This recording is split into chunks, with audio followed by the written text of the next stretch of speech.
Hi there, high level listeners. Welcome back to another small talk conversational English class where we show you some back and forth conversations in both American and British English. Now, after some time off, maybe a little break or a holiday, do you feel confident making small talk in English when you're catching up with people? Yeah, maybe you're back at work after a holiday and you haven't seen anyone in a while. Maybe you're back in an English class, so you're seeing your classmates or your friends again, and suddenly you need to say something a bit more natural than, hello, how are you? Well, good news today. Mark and I are sharing some very commonly spoken small talk conversations about catching up after some time off and getting back into your routine. Yeah, we think this is a good small talk topic because everyone's felt that way. Maybe you come back to work or come back somewhere after a long time and you've forgotten some passwords, but you're feeling refreshed and it's good to see your colleagues and friends again. So, for these type of YouTube videos, we're offering our PDF downloads of all of the dialogues plus a list of the vocabulary for you to have an easy study guide sheet. And if you're a high-level listening member, you can get access to those from this episode to study, review, and reuse anytime you want to. Just join us as a high-level listening member and you can check out our community for the download. Just find that in the description below. All right, let's get started with our very first dialogue. So this one is going to be at work. This is going to be between me and a coworker, Mark. And this is our first week back. Maybe it's been a vacation, maybe it's been the holidays, but we've had some time off, okay? So let's go ahead and get started. Hey, good to see you back. How's the first week back been? Honestly, a bit slow at first. I'm still catching up on emails and all the things I put off before the break. Yeah, same here. It feels like everything's starting to pick back up though. Yeah, definitely. Finally getting back into the swing of things. Give it another day or two. Fingers crossed we'll both be back in full swing by tomorrow. Okay, so let's go ahead and start the conversation from the very beginning. We're going to kind of teach you some of the best vocabulary, give you a couple of tips for how to use some of these phrases again. Let's have a look at the first one. Hey, good to see you back. How's the first week back been? Okay, this one's kind of interesting because we've got a lot of words in here, but the first one is good to see you back. Good to see you back. Now, I could definitely say good to see you. Yeah, hey, good to see you. Good to see you back. When we use the word back, it means that you left and then you returned, or you came back, you got back, you are back. Good to see you back. Good to see you back means you left and now you're back. How's the first week back been? So a little bit shorter sentence. How's your week been? How's the week been? Okay, so I'm asking about your week. How has it been? But I'm saying the first week back because we came back from holidays. We came back from a vacation. We spent some time away and now we're back. So, how's the first week back been? Honestly, a bit slow at first. I'm still catching up on emails and all the things I put off before the break. Honestly, a bit slow at first. So, slow is a popular way or a popular word we use to describe getting back into a routine. You need to remember your passwords, remember the icons on your computer, and that takes time. It might be difficult to remember, so it's slow. I might feel slow or things are slow. You might say, oh, sorry, I'm slow this morning. I can't remember anything. So slow is a very good word to use after a break when you're remembering your job. I'm still catching up on emails. I'm still catching up on emails. Catch up on. If you catch up on something, it means you do some old work or work that started a long time ago and maybe you fell behind and now you need to catch up on. Maybe work a little bit faster or a little bit harder because the deadline is very soon. Very commonly, we catch up on emails, catch up on work, or catch up on messages. So I'm still catching up on emails and all the things I put off before the break. Yes, the things I put off before the break. When you know a holiday is coming up or a break is coming soon, it's very easy to slow down and you think, I can do that later. Or this message, I can reply to this after the break. I will put it off. These are all the things I put off, all the emails I put off, all the replies I put off before the break. So I put it off because I didn't want to do it. Now it's time. I need to catch up on these messages and actually finish the job I should have probably done before the break. Same here. It feels like everything's starting to pick back up, though. So when I said same here, I'm probably referring back to it's a bit slow, right? It's a bit slow. I'm a bit slow. Things are a bit slow. Yeah, same here. So it feels like everything is starting to pick back up again. So if you pick back up, then you restart or you keep going from where you stopped. So we might have a book and I say, okay, let's pick back up on page 10. That means last time we stopped at page 10 and now we're going to pick back up where we left off. Okay. So it feels like everything's starting to pick back up though. It was a little slow but the pace is getting faster and faster and we're restarting, we're continuing where we left off. So it feels like everything's starting to pick back up though. Yeah, definitely. I'm finally getting back into the swing of things. Yeah, definitely. So I agree 100%. Yeah, absolutely. Yeah, definitely.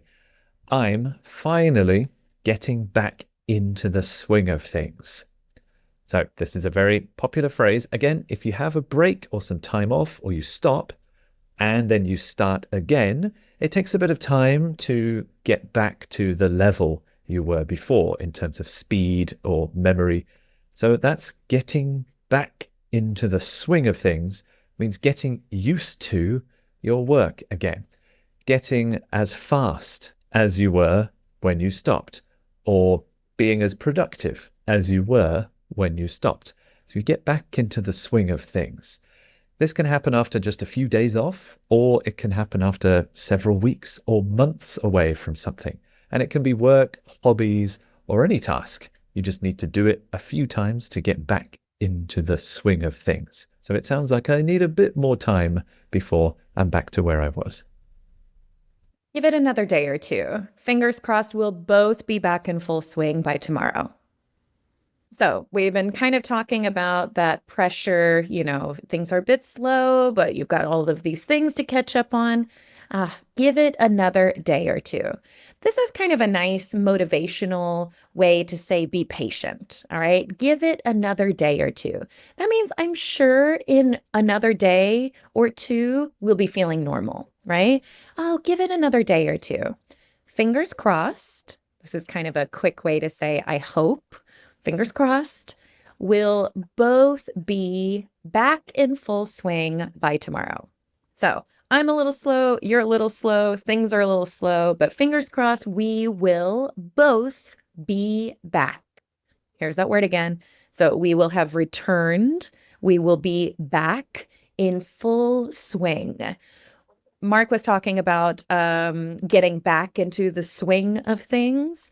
Well, that means we're not quite there yet. We're almost there. We're almost back to our routine.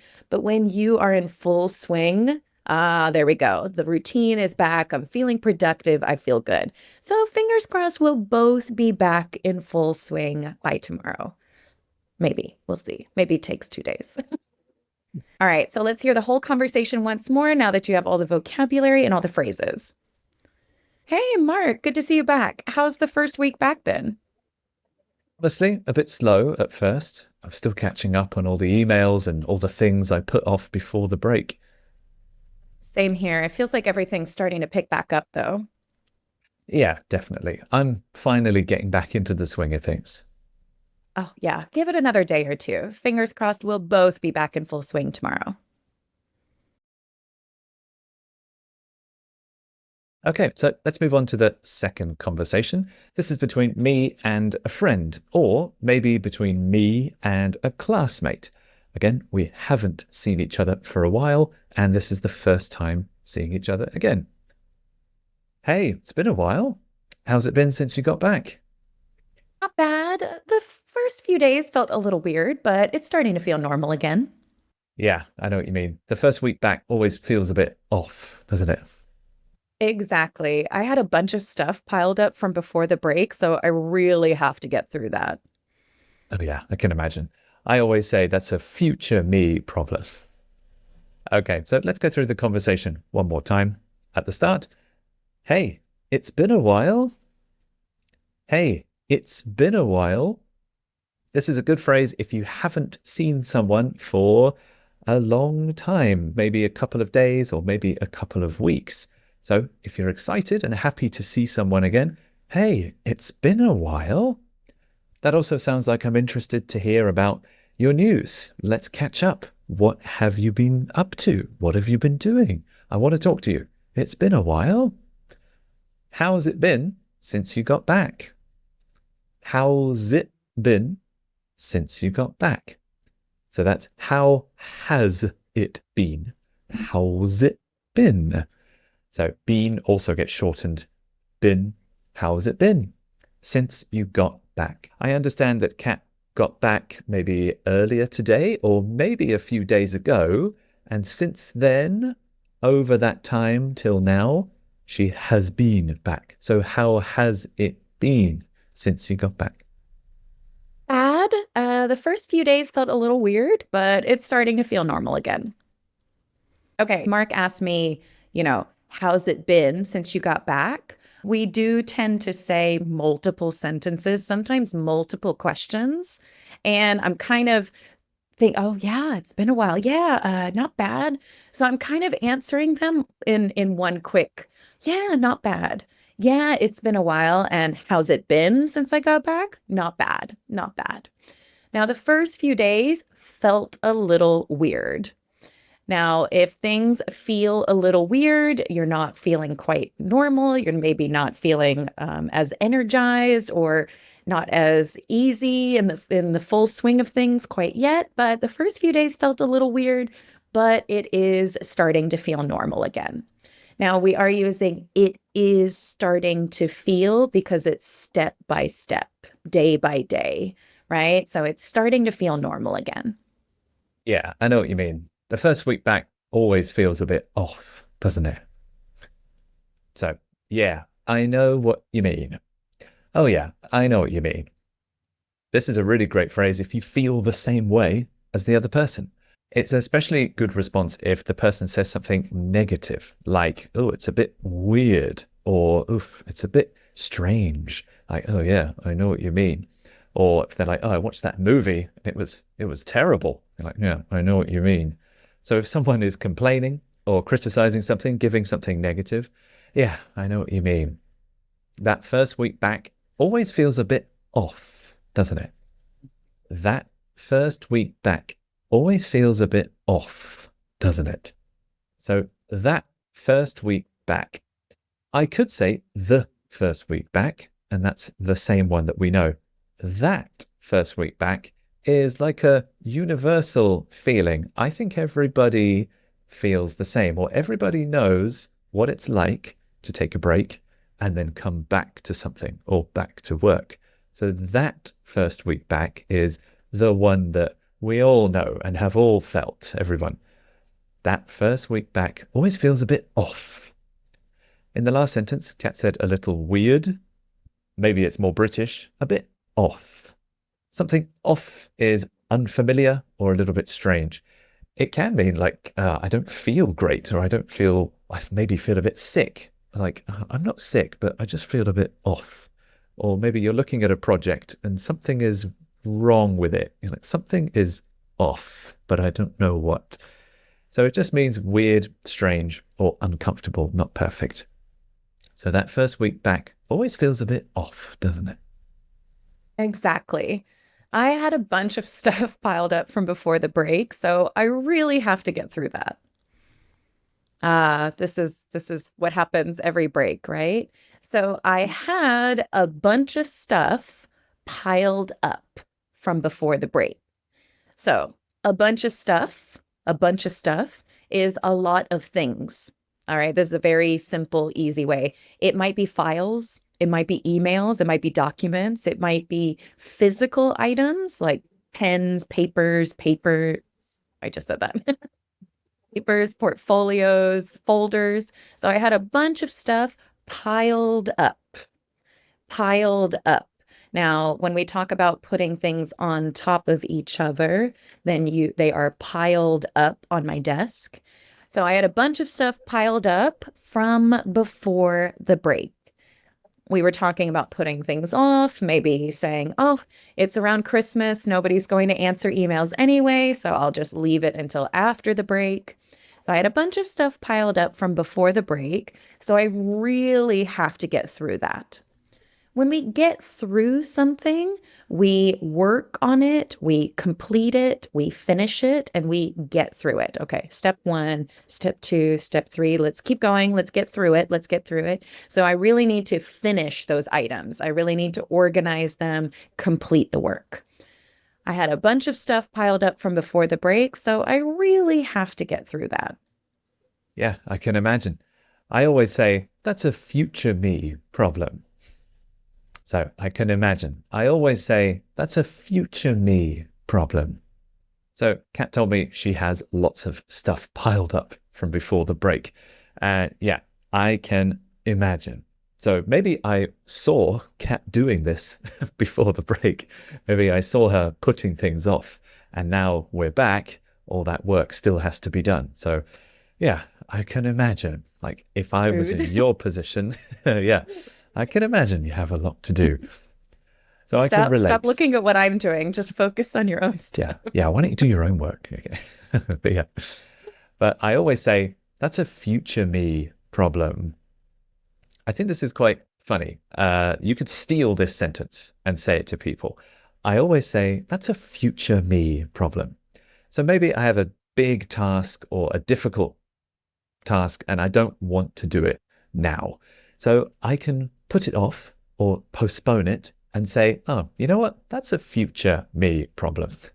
There's me here now in the present, and there's me next week or me next Monday. That's future me. So maybe I'm like, it's Friday, it's 5 p.m. This is future me's problem. This is future Mark's problem. I'm not going to do this now. But of course, always when the future does come around, you become the future you and you have to do it eventually. So it's kind of a funny way to say you're going to put it off and deal with it later. That's a future me problem. Okay, so let's hear the full conversation one more time. Hey, it's been a while. How's it been since you got back? Yeah, not bad. The first few days felt a little weird, but it's starting to feel normal again. Yeah, I know what you mean. The first week back always feels a bit off, doesn't it? Exactly. I had a bunch of stuff piled up from before the break, so I really have to get through that. Yeah, can imagine. I always say that's a future me problem. All right, so now here's some conversation starters. So if you are wondering what to say just to get the conversation going, here's some really good ones that are easy to use with this topic. Here's the simple one. How's your week been? You can also say, how's your first week back been? Things starting to pick up again? Back in full swing again? Still catching up on things? Was the first week back a bit slow for you too? Still easing back into things? Did you have a lot to catch up on? All right, so there you go. Some friendly, natural small talk conversations and some starters that you can use when you're catching up and getting back into your routine in English. Yeah, try using some phrases from today's episode the next time you're chatting with someone in English. Now is a great time to practice, and hopefully it'll help you get closer to your friends, classmates, or colleagues as well. Remember, high-level listening members get access to a full list of all the small talk dialogues like these, the conversation starters, and a little dictionary so that you can practice, review, and build confidence step by step. Yes, thank you very much for studying with us today. We will see you again very, very soon for another episode here on High Level Listening. Bye-bye. Everyone, thanks.